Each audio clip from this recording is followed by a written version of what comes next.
The drought we mitigate. But that population we mitigate on can never be more than the 10 million kids who are under him. And therefore, his strike should actually be a national disaster and dealt with in a manner.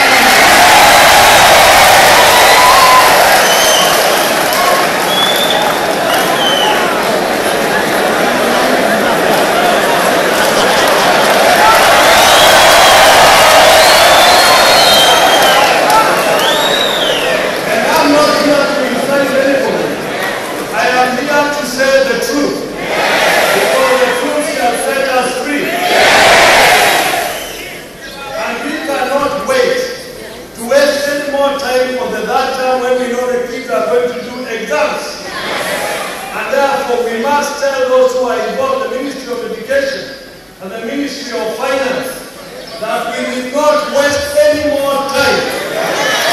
This is a disaster in waiting. This is a disaster that will affect many of our kids, and we must deal with it faster than any other disaster.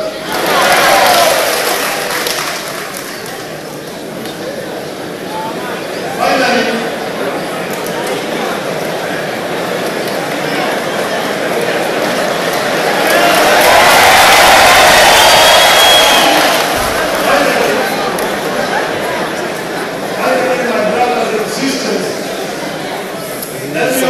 finance. Planning. What took finance? Yeah, planning and vision 2030. We passed a new constitution that believes and accords a lot of rights, including the right to education. And because we passed this constitution with a majority, it will be very important for us to realize that as we go to the next dispensation of choosing our leaders, that we'll be in a position to use this crossroad to bring in leadership. Leadership that will never again ensure the critical sectors of social economy can strike. We must look for leadership that will preempt any form of strike in our country.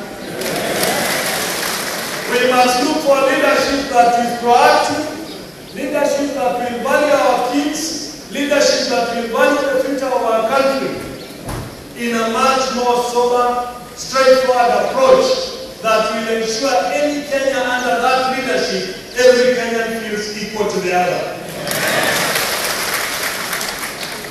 And therefore, I want also to tell you, the country will require a firm, a proven hand to steer the economic development of this country, a hand that will bring the Vision 2030 faster, a hand that will have passion, a hand that will have energy, a hand that will have vision to work for a just tenure.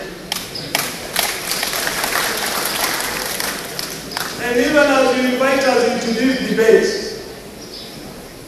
you are CEOs of our most important sector, which is the primary schools. I want to tell you this. It will not be about speeches.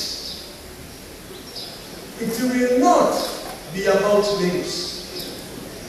It will be about a Kenyan who you have evaluated and who will work for you.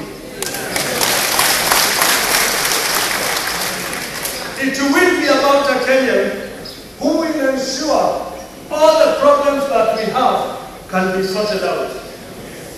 It will be about a Kenyan who is passionate enough to make us feel proud to be Kenyans. It will be a Kenyan who must be a Kenyan, who will say he's Kenyan first and his community second. It must be a Kenyan who will not play tribal politics, because you've never taught tribalism in your primary schools. Therefore, it must be a Kenyan who will be out there to work for you. And I can tell you, when I launch my presidential bid in a couple of weeks from today, that is the language I'm going to be speaking. because I want you to bless all of us and evaluate all of us.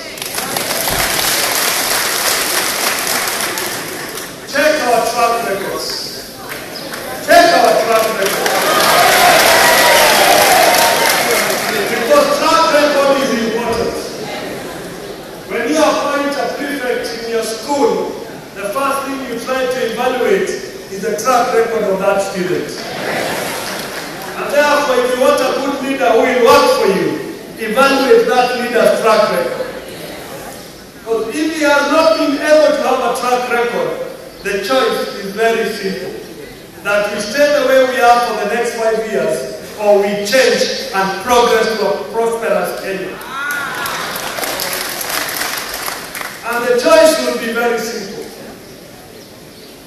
As we were told when we were growing up to Kaya Hivyo Hivyo,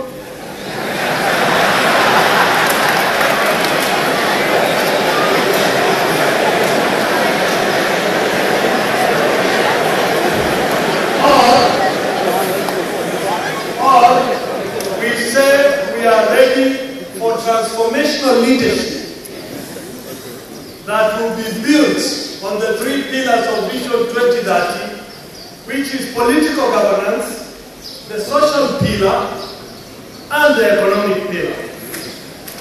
Because today we are 40 million people. In 10 years we are going to be 52 million Kenyans.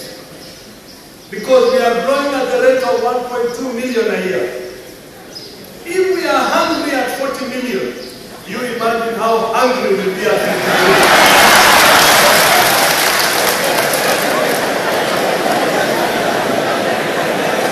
These are the challenges, ladies and gentlemen.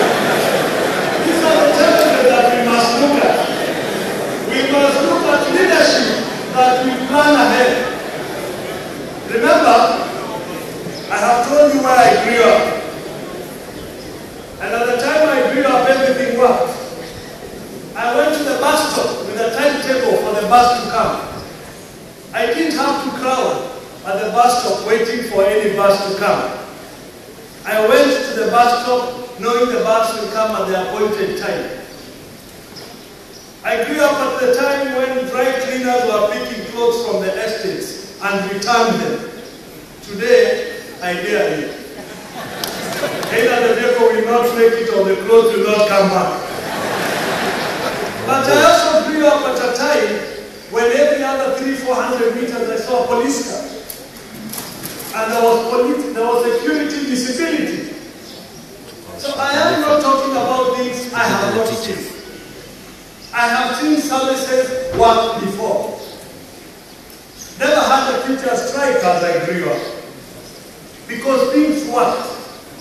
Because people preempted the situation we are in today. Because people had foresight to foresee there will be a problem.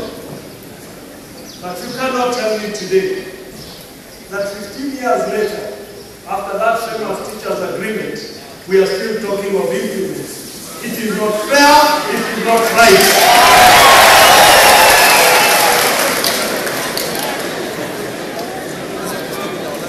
And sometimes I feel helpless and wish there was something I could do because I would not want to see this situation.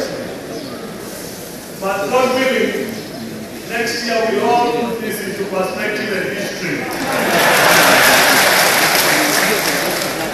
God willing, when I become your president, we can have terms, 2 of them without teacher strikes. God bless you.